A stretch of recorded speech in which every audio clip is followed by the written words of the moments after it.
Hi, I'm Jeff Spock, the narrative director of Amplitude Studios, and I'm back with another focus video for Endless Legend. Today I'll be talking about our Tempest expansion pack, and in particular the Morgawr, which is the faction we created for the expansion. Now the Morgawr, we decided when we were creating them that we were just going to make a faction that's basically just bad guys. They're basically evil, and that gave us a lot of leeway to play around with the design and the style and the art and everything. So to create the Morgawr, we decided to start with the basic assumption that this is indeed a science fantasy game. It's not just high fantasy. There's also that bit of science fiction in the background. So the Morgawr basically escaped lab specimens of the Endless, and I think you'll see a little bit of that in the trailer that we did. So they come up to the surface after having been imprisoned for centuries, and their only obsession is freedom. But this is freedom to the point of they don't want anybody, anywhere, to be as strong as they are, to be able to control them. They don't feel free as long as there's anybody out there who is powerful.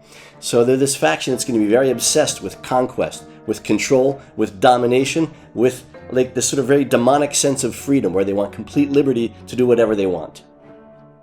So for the new faction, we have some cool new gameplay, all of it based around things like curses and mind control. So you can mind control minor faction units. You can unpacify pacified villages. Basically, it's a faction that's very good at causing trouble for other people. The faction's powers are very much sea-based.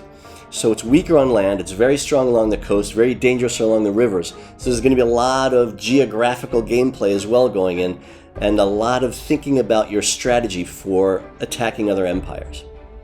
So you'll see the artwork for the Morgawr is very different from our previous units. Instead of looking somewhat medieval, they really just look like strange, fantastic sea creatures. For the units, we came up with some nice ideas that tied into the gameplay of the Morgawr. The first one is called the Mastermind, and they're more of a support/infantry unit, but with really good vision capabilities, so you can often find camouflaged and hidden enemy troops, which is quite useful. The second unit is called the Vor. The Vor is a very cool looking unit, sort of like a boat with teeth.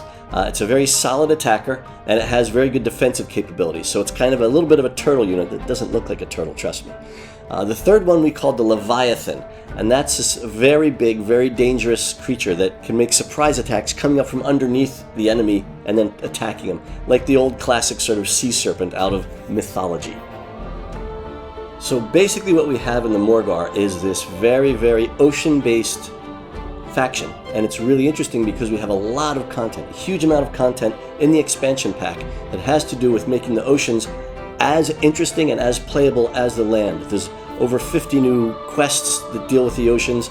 We have fortresses in the oceans and control points. There'll be a lot of trade, a lot of commerce, a lot of warfare now with battles on the oceans. And in all of them, the Morgawr will have some particular abilities and some really interesting challenges to pose to the other players. So that's the faction more or less in a nutshell. Thanks very much for watching. Take care and see you next time.